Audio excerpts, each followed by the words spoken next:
Et à un an des Jeux, c'est l'effervescence autour de cette longue vague. Sur les bateaux, tous ne sont là que pour une seule chose, le surf. Ce groupe d'Américains a fait le voyage uniquement pour cela. C'est l'une des meilleures vagues au monde, c'est pour ça qu'on est venu de Hawaï. Le récif est très proche, ça crée une ambiance très spéciale. Ce sont des vagues de dingue.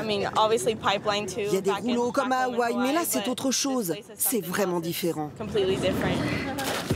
Tous sont des sportifs, quasi professionnels. Car Teahupo'o est aussi fascinante que périlleuse. Brutale, rapide, la vague peut atteindre 15 mètres de hauteur avant de percuter le récif.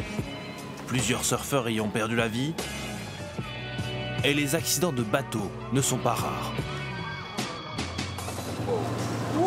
Même ce pilote, la coquine, hein, faut toujours l'avoir à l'œil. Qui vit ici depuis 30 ans, se fait parfois surprendre. Tu vois, le temps qu'on discute, j'ai dérivé pendant, on va dire, 20 secondes, 30 secondes. Et d'un coup, tu commences à être placé sur la deuxième vague. Et elle pardonne pas. C'est très dangereux, là. Ouais, c'est très dangereux. Une nature indomptable. Il y a 2 mois, la population en a fait l'amère expérience. La pluie et la houle inondent en quelques heures des dizaines de maisons. Des voitures sont projetées dans le lagon.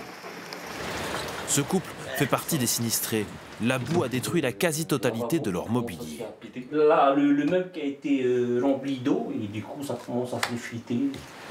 Depuis, ils rachètent des meubles à la hâte pour vivre chez eux et accueillir les personnels olympiques. À Teahupo'o, tous dormiront chez les habitants qui ont accepté de prêter leur logement.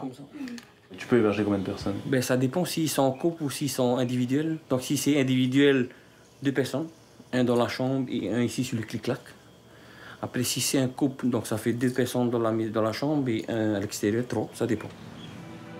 Leur aide est essentielle, car le village n'est pas taillé pour un tel événement. Aucun hôtel, aucun village olympique.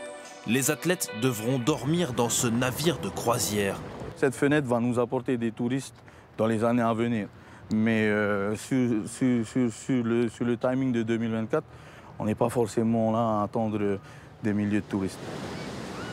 Contraints par le site de Teahupo'o, les organisateurs ont dû faire un choix. Des jeux à taille réduite, avec peu de public, peu de touristes et donc peu de retombées économiques. Alors la Polynésie mise tout sur ses fan zones dispersées sur l'île de Tahiti pour créer la ferveur.